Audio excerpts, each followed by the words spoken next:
Hi guys, so for my 100 subscribers special, which I'm very excited about, I decided to do a slightly different video, a slightly ridiculous video that might, help you get to know me a bit better, reveal a bit more of my personality, for better or worse. So without further ado, the video that absolutely nobody asked for. Enjoy. Ever wondered what made Albert Einstein tick? What weird rituals he partook in that helped support his big old brain? Same. The other day, I lived a morning in the life of Albert Einstein, mostly for silliness, but who knows, maybe I devised a new theory of relativity along the way. Scientists, especially physicists, have the weirdest habits, and Albert, first name basis, did not disappoint. I woke up at about 8:30 after about 9 hours sleep. This was not a good start, as it said that Einstein would sleep for 10 hours. Also, his theory of relativity came together for him during his sleep apparently, but unfortunately no major scientific breakthroughs came through for me. I could feel the genius slipping through my fingers already. Also, as though 10 hours a night wasn't enough, he apparently would take short naps during the day.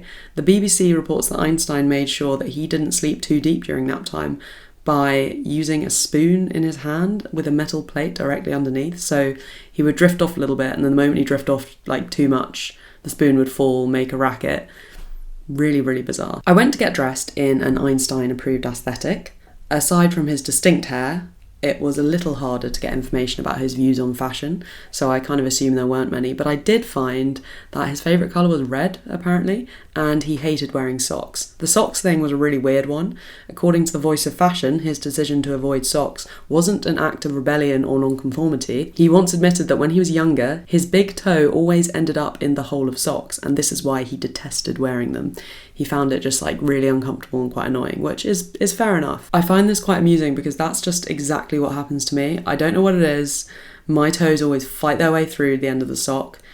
I already feel like I've been talking about my toes for too long. In my opinion, he did take it a bridge too far though, because he talked about getting away with not wearing socks, but hiding it in his big tall boots. I find that big tall boots, even with socks in them, get pretty hot and horrible, so he must have been incredibly smelly. It's also in the 30s every day at the moment. I'm not even wearing my boots with socks at the moment, so you will not catch me wearing them without. Okay, I get it guys, I'm already kind of failing at the Einstein morning. I like to think this isn't going to get in the way of me and eureka moments though. What I did find quite cool is Einstein was a proponent of combinatory play, which involves taking seemingly unrelated things outside the realm of science and blending them together to produce new ideas. So this is how he came up with a lot of his popular equations. He would often play the violin or the piano. I don't have either of those things, so I played Duolingo. But German Duolingo, which is pretty relevant because that was his first language. Although he also knew, I think, 4 languages in total.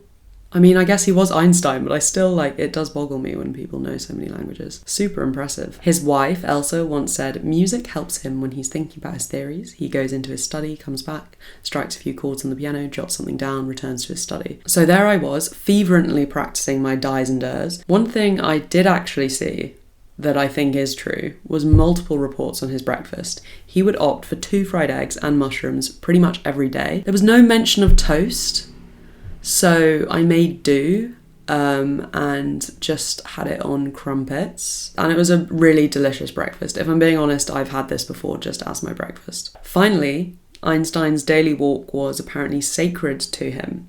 So when he was at Princeton, he would do 45 minutes there, 45 minutes back every day. Sometimes a friend joined him. And I can really get on board with that. Einstein specifically saw it as a really good way to boost memory. I think I have a fairly average memory, and the walk didn't make any dramatic changes to that, but it was a good time. It was lovely. I went to the barren wasteland that is Clapham Common. Anyway, thank you to everyone who's been watching my videos. I think I'm now at over 300, which is already a number that I find difficult to conceptualise. But it's really exciting. I've really loved reading all of your comments. I've got a few video ideas from some of the conversations we've had in the comments, and it really feels like we're sort of forming a little science community, and I'm really enjoying it. I've been loving the kind of excuse to talk about science in a more structured way, and share some of the thoughts I've had It's wild to me that anyone cares. Thank you for being here. I've got lots more in store. And yeah, I look forward to seeing what the future holds. Thanks for 100 and obviously 300 now. But that was a surprising jump. So goodbye.